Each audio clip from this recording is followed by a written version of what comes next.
नमस्कार, मैं गौरी वर्मा। देख रहे हैं आप आज की खबर। हरियाणा के पूर्व गृह मंत्री अनिल विज ने कांग्रेस नेता राहुल गांधी के हरियाणा में चुनाव प्रचार को लेकर आने के संबंध में चुटकी लेते हुए बयान दिया। इस दौरान उन्होंने कहा कि बहुत शोर था कि राहुल गांधी आएंगे तूफान लेकर। वो आए भी और चले भी गए, एक पत्ता भी नहीं हिला। साथ ही चुनाव आयोग द्वारा बाबा राम रहीम को दी गई पैरोल के संबंध में उन्होंने कहा कि पैरोल के नियम है और नियमों के मुताबिक ही पैरोल दी होगी। उन्होंने कहा कि अगर इस संबंध में विपक्ष सवाल उठा रहा है तो विपक्ष नियमों को तब्दील करवा दे। बहुत अच्छा, आज से पहले कभी भी इतना उत्साह लोगों में देखने को, बहुत शोर था। राहुल गांधी आएंगे तूफान लेकर।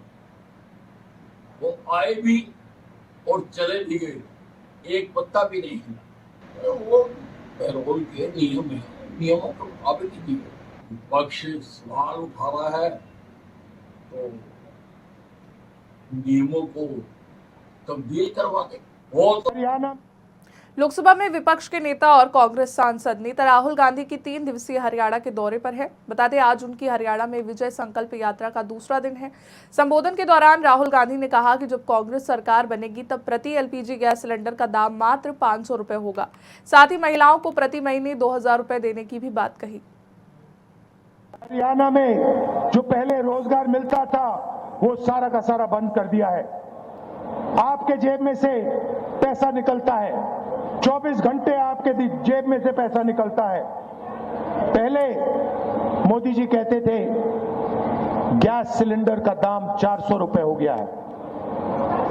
आज क्या है रेट गैस सिलेंडर का? 1200। मोदी जी भाषण में कहते हैं कि मेरी सरकार में 1200 रुपए का रेट हो गया है, नहीं कहते।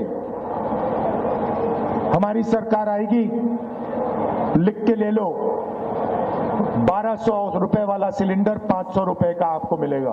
2000 रुपए हर महीना, पहली तारीख को हर महीना हरियाणा के महिलाओं के बैंक अकाउंट में मिलेगा। हरियाणा में प्रधानमंत्री नरेंद्र मोदी का हरियाणा के मुख्यमंत्री नायब सिंह सैनी ने पलवल में आयोजित जन आशीर्वाद रैली में स्वागत किया। इस दौरान पीएम मोदी ने कहा कि उत्साह और उमंग से भरा हुआ ये दृश्य चुनाव के नतीजों का एहसास दिला रहा है। साथ ही जम्मू कश्मीर के सभी मतदाताओं से भारी संख्या में वोट देने की अपील भी की। वहीं मुख्यमंत्री नायब सिंह सैनी ने जन आशीर्वाद रैली को संबोधित करते हुए कांग्रेस पर निशाना साधा। उत्साह और उमंग से भरा हुआ ये दृश्य चुनाव के नतीजों का एहसास दिला रहा है। हरियाणा में तो चुनाव अभियान चल रहा है, लेकिन आज जम्मू कश्मीर में अंतिम चरण का मतदान हो रहा है। मैं जम्मू कश्मीर के सभी मतदाताओं से कहूंगा कि वे अपना वोट जरूर डालें। माननीय प्रधानमंत्री जी, कांग्रेस यह सब करना तो दूर, इन कामों की कल्पना भी नहीं कर सकती थी। कांग्रेस एक का एक ही सिद्धांत है। अंग्रेज कहते थे फूट डालो, राज करो। कांग्रेस कहती है झूठ बोलो और राज करो।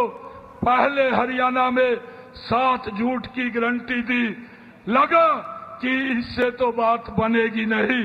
अब तो पूरा का पूरा झूठ की किताब कांग्रेस ने उतारने का काम।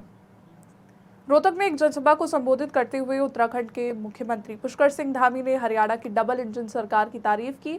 इस दौरान उन्होंने कहा कि पीएम मोदी के मार्गदर्शन में हरियाणा की डबल इंजन सरकार ने हरियाणा की प्रगति विकास के लिए कई काम किए।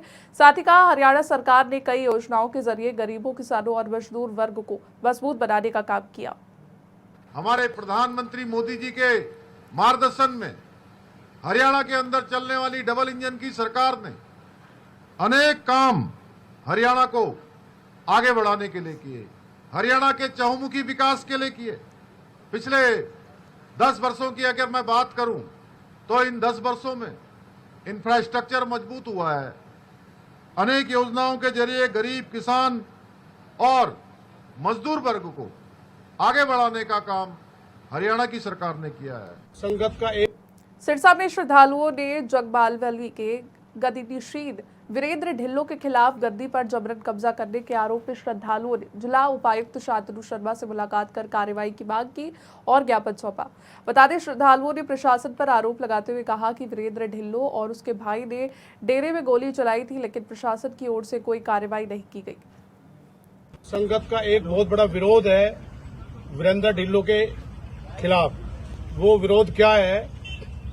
क्योंकि डेरे में वीरेंद्र ने कभी कोई भी अच्छा काम नहीं किया, ना ही वो डेरे का साधु था और ना ही डेरे का किसी प्रकार का उसका डेरे से कोई ताल्लुक रहा।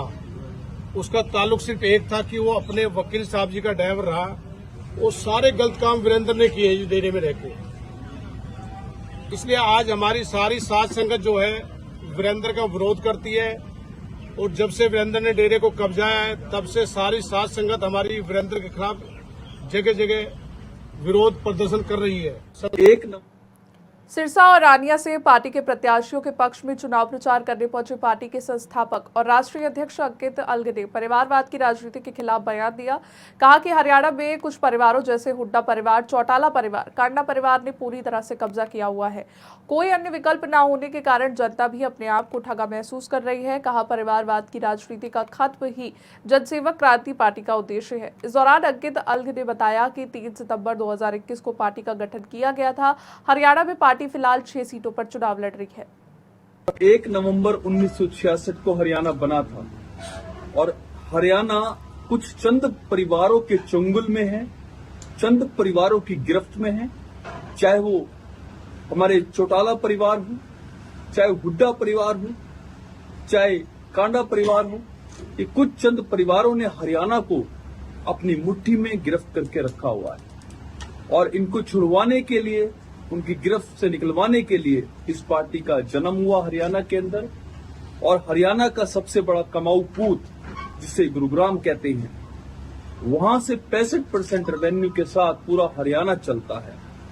और मैं समझता हूं हरियाणा के गुरुग्राम को मिलेनियम सिटी भी कहा जाता है। अगर वहां पे समस्याएं हैं, वहां पे युवा राजनीति का शिकार हो रहे हैं, तो मुझे लगता है पूरे हरियाणा में ये हाल है। हरियाणा आज नंबर 1 है बेरोजगारी में।